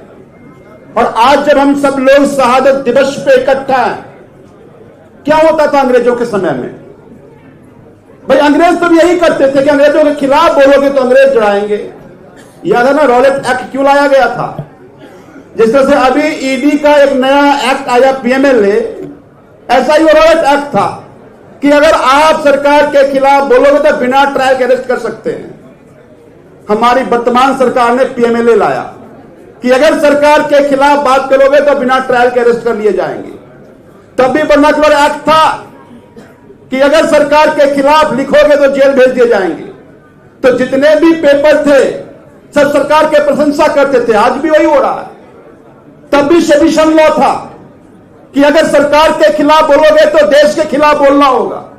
आज भी सरकार के खिलाफ बोलोगे तो ऐसे दर्जनों नौजवान जेल में बंद हैं, उनका अपराध केवल यही है कि सरकार के खिलाफ बोले।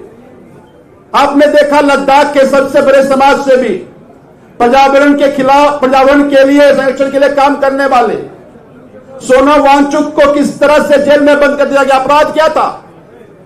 कि सरकार के एट्रोसिटी के खिलाफ बोल रहे थे। तो इसलिए आज ये माकूल समय है। भाई सरकार की तो ये कोशिश है कि लफ्जों पे पहरा, सवालात पे बंदिशें हैं, खूब तालियां बजाओ, यही हुकूमत की ख्वाहिशें हैं। लेकिन हम सरकार के इस एट्रोसिटी के खिलाफ आवाज उठाते रहेंगे। तो इसलिए जब कुलदीप भाई ने यह कहा कि कफन बांधते हैं, तो यह कफन हमने भी बांधा, और यह कफन सिंबल है कि हम सरकार के इस डर के खिलाफ मेरी यह बगावत है। भाई आज तक ईडी भेजता रहा, सीबीआई भेजता रहा, जिसको डराना वो डर के चला जाता है, बीजेपी में शामिल हो जाता है। तो लगा कि सबको ऐसे ही डराओ। आपने देखा आम आदमी पार्टी में सबसे पहले जेल कौन गए? सबसे पहले जेल गए सतेंद्र जैन। लगा कि ये नहीं डर रहे हैं, फिर भेजा मनीष सिसोदिया जी को। लगा इससे भी नहीं हो रहा, फिर वे संजय सिंह जी को। लगा अब भी नहीं डर रहे तो भेज दिया अरविंद केजरीवाल को। 6 महीने जेल में रहे। मनीष जी 18 महीने जेल में रहे। संजय सिंह 6 महीने जेल में रहे। जैन साहब 2 साल जेल में रहे। लेकिन आप सबको गर्व होना चाहिए कि हमारे एक भी नेता इन भाजपाइयों के सामने घुटने नहीं टेके। तो इसलिए मुझे लगता है कि ये जरूरत है। आज के समय बड़ा अच्छा वो नुक्कड़ नाटक हमने देखा कि भाई इल्यूजन के यही तो डेल्यूजन है, और ये डेल्यूजन इसलिए बताया जा रहा है कि इनके तमाम नकारापन छुप जाएं। तो ऐसे में आप सभी नौजवानों की जिम्मेदारी बनती है कि हम आवाज उठाएं, और मुझे पूरा विश्वास है कि हमारे एशियाड के सभी साथी और आप सब लोग इस चुनौती को, इस काम को अपने हाथ में लेंगे। पढ़ाई के साथ साथ देश सुरक्षित रहे, जिम्मेदारी हमारी है और इस काम को आप सब लोग बखूबी करेंगे, ये उम्मीद है। आप सभी साथियों को मैं ढेर सारा धन्यवाद, आभार व्यक्त करता हूं। एक बार फिर से जोर से बोल दीजिए, भारत माता की। संजीव जी के लिए जोरदार तालियां बजाइए। मैं बुलाना चाहूंगी हमारे प्रदेश अध्यक्ष श्री सौरभ भारद्वाज जी। बुलंद आवाज है, जोरदार तालियों से स्वागत कीजिए।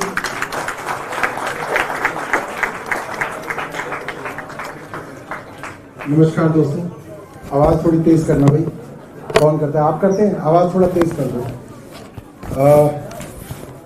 आज हम लोग भगत सिंह जी की, जो आज से करीब 100 साल पहले जो उनको फांसी हुई, उसके सिलसिले में यहाँ पे बैठे हैं। और बड़ी हम सब के लिए फख्र की बात है कि आज के समय में भी दिल्ली यूनिवर्सिटी के युवा शहीद भगत सिंह जी के इस कार्यक्रम के अंदर आए हैं। मैं मोटे तौर पे समझना चाहता हूं कि कितने युवा हैं जो सच में भगत सिंह की कहानी को जानते हैं। एक बार हाथ उठा के मुझे बताइए, मैं थोड़ा अंदाजा आप में से लेना चाहता हूं। कितने हैं? अच्छे से उठा दो हाथ, छोटा क्यों उठा रहे हो? जानते हैं, सुना है भगत सिंह के बारे में? कितने ने नहीं सुना आज तक भी भगत सिंह के बारे में? उठाओ उठाओ।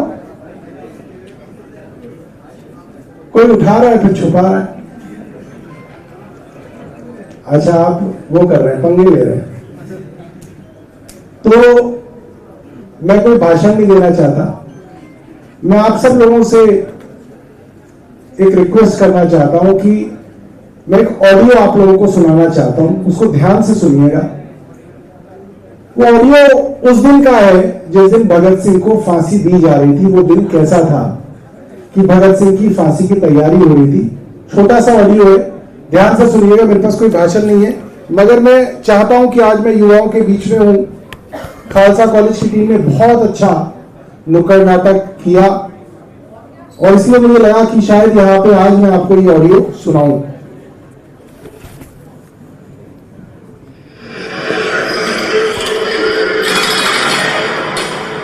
लाहौर सेंट्रल जेल में 23 मार्च 1931 की शुरुआत किसी और दिन की तरह ही हुई थी।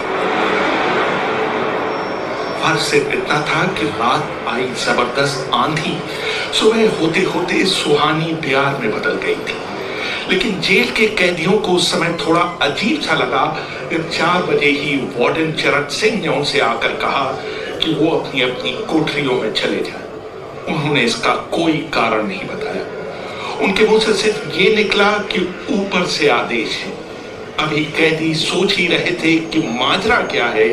जेल का नाई बनकर हर कमरे के सामने से फुसफुसाते हुए गुजरा कि आज रात भगत सिंह, राजगुरु और सुखदेव को फांसी दी जाने वाली है। जेल के कैदियों ने बरकत से मनुहार की कि वो फांसी के बाद भगत सिंह की कोई भी चीज उन्हें ला दे, ताकि वो अपने पोतों पोतियों को बता सकें कि कभी वो भी भगत सिंह के साथ जेल में बंद थे। बरकत भगत सिंह की कोठरी में गया और वहां से उनका पेन और कंघा ले आया। सारे कैदियों में उस पर अधिकार जताने की होड़ सी लग गई। आखिर में इसके लिए ड्रॉ निकाला गया। अब सब कैदी चुप हो चले थे।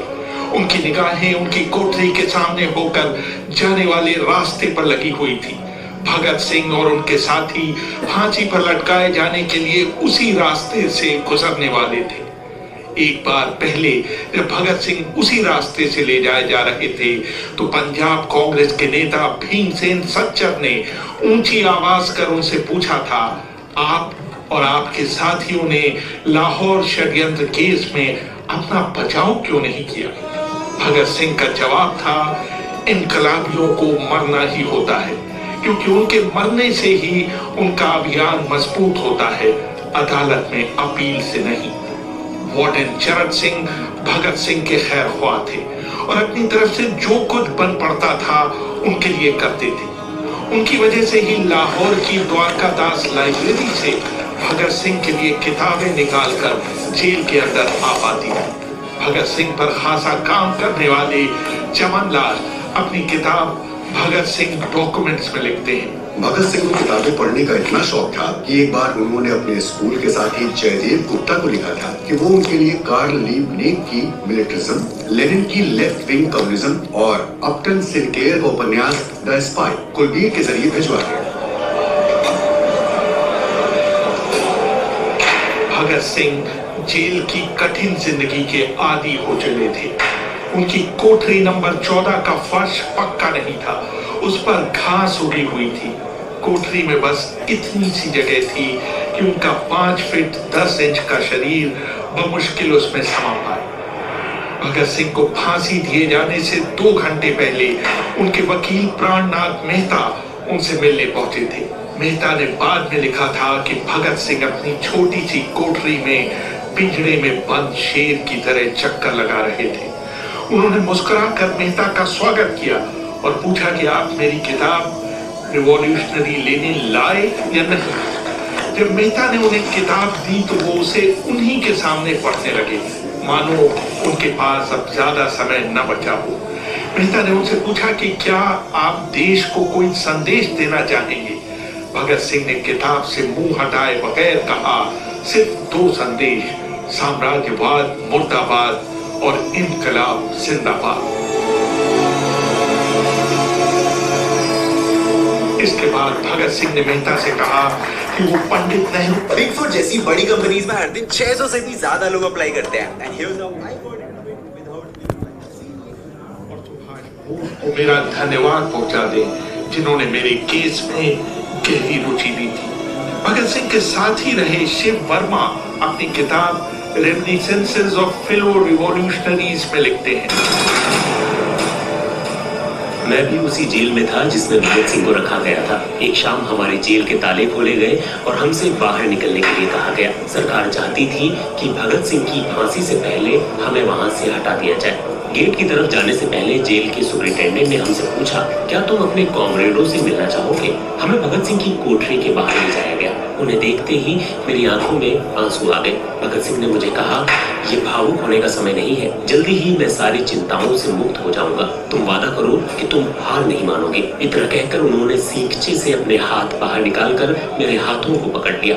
जैसे ही जेल सुपरिटेंडेंट ने ये दृश्य देखा, उसने चिल्लाकर आदेश दिया, मार्च। ये मेरी भगत सिंह से आखिरी मुलाकात थी। भगत सिंह से मिलने के बाद मेहता राजगुरु से मिलने उनकी कोठरी पहुंचे। राजगुरु के अंतिम शब्द थे, हम लोग जल्द मिलेंगे। सुखदेव ने मेहता को याद दिलाया कि वो उनकी मौत के बाद जेलर से वो कैरम बोर्ड ले लें जो उन्होंने उन्हें कुछ महीने पहले दिया था। मेहता के जाने के थोड़ी देर बाद जेल अधिकारियों ने तीनों क्रांतिकारियों को बता दिया कि उनको वक्त से 12 घंटे पहले ही फांसी दी जा रही। अगले दिन सुबह 6 बजे के बजाय उन्हें उसी शाम 7 बजे फांसी पर चढ़ा दिया जाएगा। भगत सिंह मेहता द्वारा दी गई किताब के कुछ पन्ने ही पढ़ पाए थे। उनके मुंह से निकला कि आप मुझे इस किताब का एक अध्याय भी खत्म नहीं करने देंगे।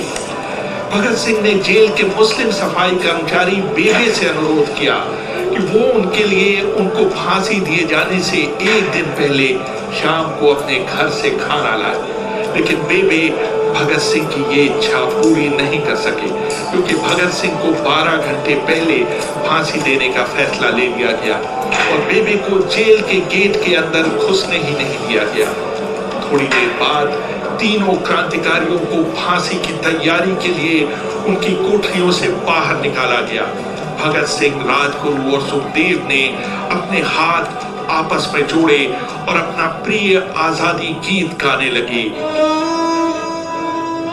कभी वो दिन भी आएगा कि जब आजाद हम होंगे, ये अपनी ही जमीन होगी, ये अपना आसमां होगा। फिर इन तीनों का एक एक करके वजन लिया गया। सबके वजन पहले से बढ़ गए थे। इन सब से कहा गया कि अपना आखिरी स्नान करें। फिर उनको काले कपड़े पहनाए गए, लेकिन उनके चेहरे खुले रहने दिए गए। चरण सिंह ने भगत सिंह के कान में फुसफुसा कर कहा कि वाहे गुरु को याद करो। भगत सिंह बोले, पूरी जिंदगी तो मैंने ईश्वर को याद नहीं किया। असल में मैंने कई बार गरीबों के क्लेश के लिए ईश्वर को कोसा भी है। अगर मैं अब उससे माफी मांगूं तो वो कहेगा कि इससे बड़ा डरपोक कोई नहीं है। इसका अंत नजदीक आ रहा है, इसलिए ये माफी मांगने आया है।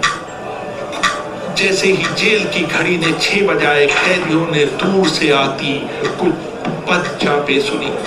उनके साथ भारी बूटों के जमीन पर पड़ने की आवाजें भी आ रही थी।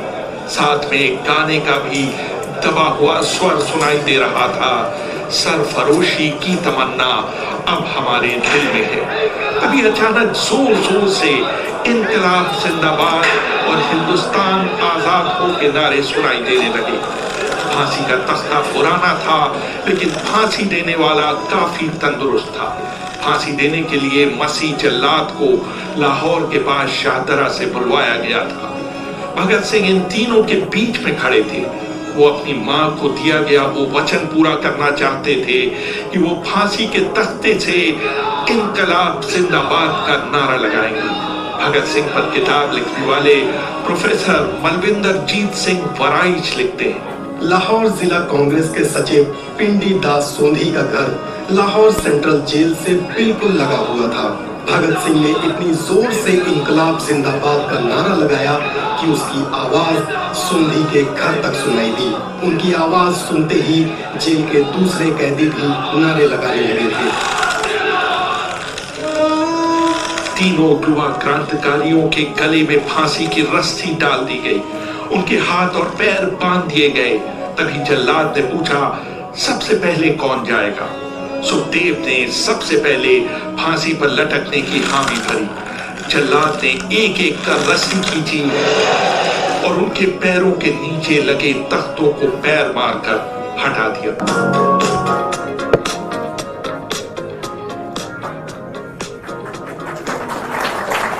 देर तक उनके शव तख्तों से लटकते रहे।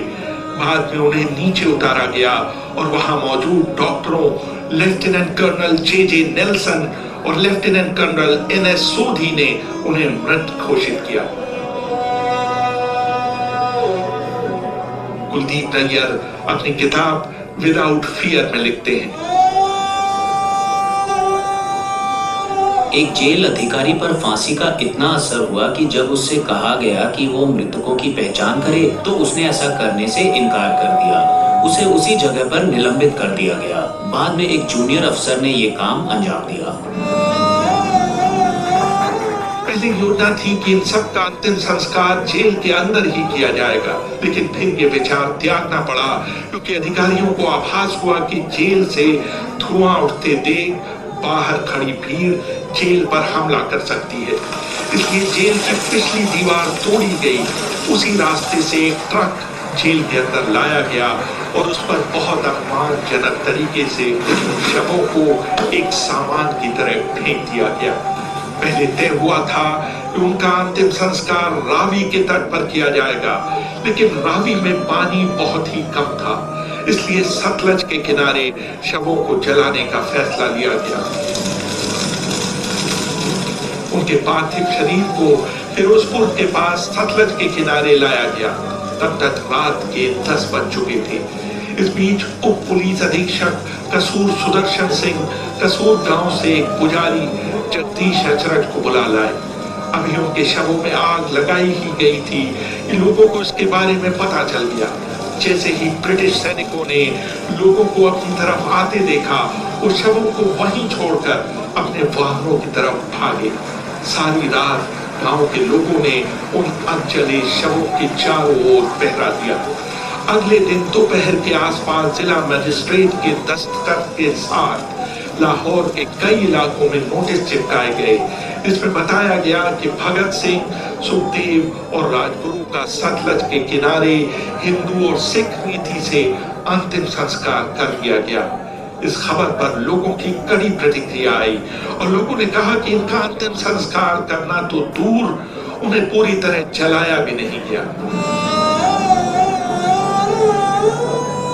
जिला मजिस्ट्रेट ने इसका खंडन किया, लेकिन किसी ने उस पर विश्वास नहीं किया। इन तीनों के सम्मान में 3 मील लंबा शोक जुलूस लाहौर के नीला गुंबद से शुरू हुआ। पुरुषों ने विरोध स्वरूप अपनी बाहों पर काली पट्टियां बांध रखी थी और महिलाओं ने भी काली साड़ियां पहन रखी थी। लगभग सभी लोगों के हाथ में काले झंडे थे। लाहौर के मॉल से गुजरता हुआ जुलूस अनारकली बाजार के बीचों बीच जा रुका। यकायक पूरी भीड़ में उस समय सन्नाटा छा गया जब घोषणा की गई कि भगत सिंह का परिवार तीनों शहीदों के बचे हुए अवशेषों के साथ फिरोजपुर से वहां पहुंच गया है। जैसे ही 3 फूलों से ढके ताबूतों में उनके शव वहां पहुंचे, भीड़ भावुक हो गई। लोग अपने आंसू नहीं रोक पाए।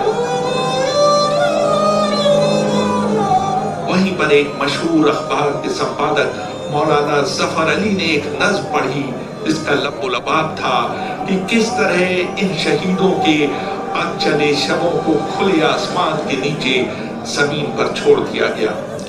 उधर भगत सिंह की फांसी के बाद वार्डन चरक सिंह सुस्त कदमों से अपने कमरे में पहुंचे और फूट फूट कर रोने लगे।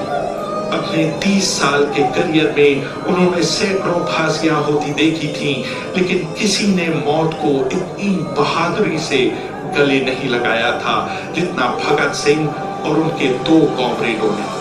कम से कम उस समय किसी को इस बात का अंदाजा नहीं था कि 16 साल बाद उनकी शहादत भारत में ब्रिटिश साम्राज्य के अंत का एक कारण साबित होगी और भारत की जमीन से सभी ब्रिटिश सैनिक हमेशा के लिए चले जाएंगे। बहुत बहुत धन्यवाद।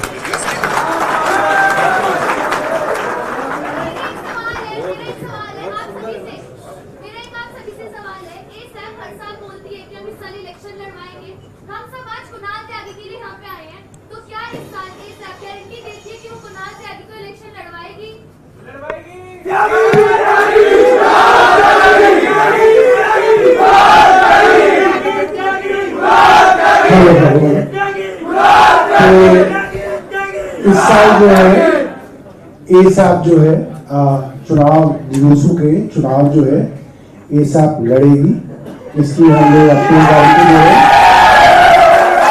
और हम मगर कैंडिडेट के विषय में हम लोग कुछ लोगों को तैयारी के लिए उतार रहे हैं, जैसे कि बाकी पार्टीज उतारती हैं, हम इनको भी उतार रहे हैं।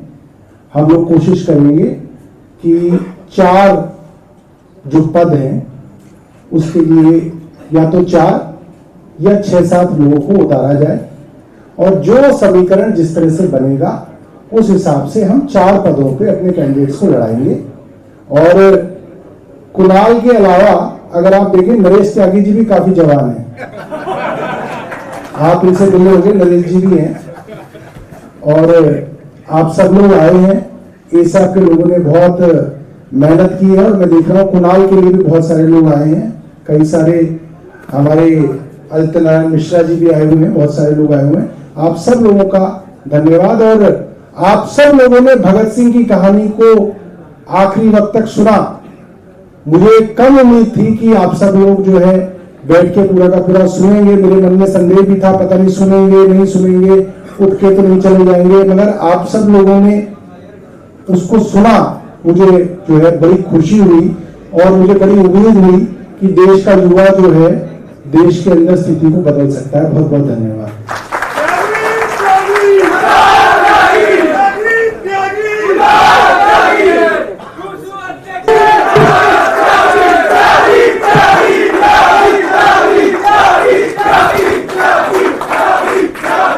सभा में उपस्थित सभी साथियों को मेरा नमस्कार। माननीय अतिथिगण सौरभ भारद्वाज जी, संजीव झा जी, कुलदीप जी, अखिलेशपति त्रिपाठी जी, प्रोफेसर साहब और दामू जी और पूरी एसएफ की टीम और हमारे अध्यक्ष भाई कुलदीप बिदूड़ी जी जो एसएफ के अध्यक्ष हैं, सभी हमारे साथियों को एक जोरदार तालियों के साथ भाइयों का धन्यवाद करें। सबसे पहले तो मैं आप सभी आज यहाँ पर आए और इतनी मजबूती के साथ आप सभी ने यहाँ पर जो एकता और ज्योति प्रज्वलित करी, मैं आप सभी से चाहूंगा अपने लिए एक बार जोरदार तालियां बजाएं।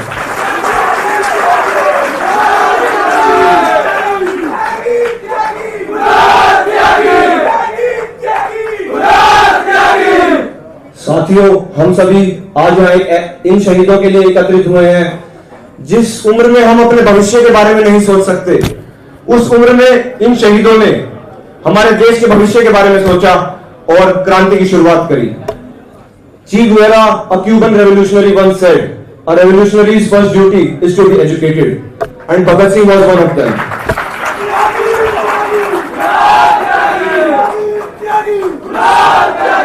साथियों, जैसा कि आप सभी जानते हैं, भगत सिंह जी को मिसाल मानते हुए हम सभी दिल्ली विश्वविद्यालय में क्रांति की शुरुआत कर चुके हैं।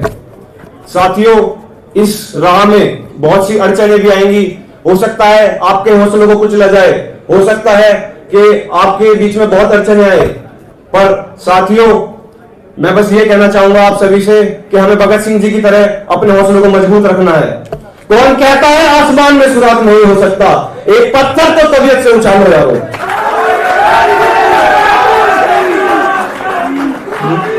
बहुत सी विपत्ति भी आएंगी, अड़चनें भी आएंगी, पर हम सभी को रुकना नहीं है साथियों। विपत्ति जब भी आती है, कायर को ही कहलाती है। सूरमा नहीं विचलित होते, क्षण एक न धीरज होते। और यहां जितने सूरमा बैठे हैं, सब अपने आप में एक भगत सिंह है। आखिरी शब्दों में मैं अपनी वाणी को विराम देना चाहूंगा। एक छोटी सी पंक्ति लिखी है मैंने अपने सभी साथियों के लिए कि सुना होगा नदियों को दुर्गम पद पर बढ़ते, नहीं सुना क्या अभिमन्यु को कुरुक्षेत्र में लड़ते। समर हमेशा याद रखता है ऐसे लड़े लड़ाकों को, जैसे हल्दी घाटी में हस्तक्षेप करती चेतक वाली तापों को। मैं खुद एक दिन ऐसे ही सागर को ललकारूंगा, चाहे कुछ भी हो जाए किस्मत को नहीं पुकारूंगा। जर्जर नाव भले हो लेकिन पतवार छोड़ूंगा नहीं, मैं किनारे की तरफ नाव मोड़ूंगा नहीं, मैं किनारे की तरफ नाव मोड़ूंगा नहीं।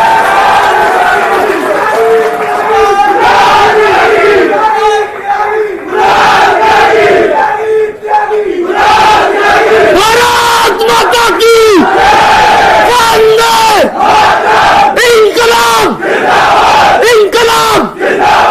बहुत बहुत धन्यवाद साथियों, बहुत बहुत धन्यवाद। और आप सभी के लिए बहुत मजबूत कार्य, बहुत जोर करने वाले हैं। बहुत बहुत धन्यवाद।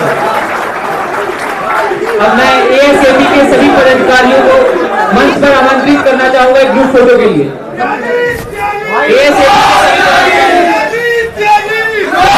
एक नेशनल एंथम करेंगे। सभी साथियों से अनुरोध है कि एक नेशनल एंथम हम करने जा रहे हैं। सभी साथी अपने स्थानों से खड़े हो जाएं और नेशनल एंथम का वेट करें। धन्यवाद सर।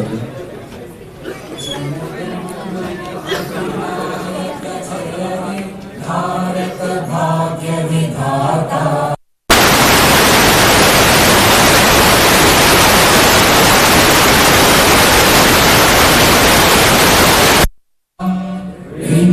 हिमाचल यमुना गंगा उच्चल जलधि तरंगा, तव शुभ नामे जागे, तव शुभ आशीष मांगे, गाहे तव जय गाथा। जन गण मंगल दायक जय हे भारत।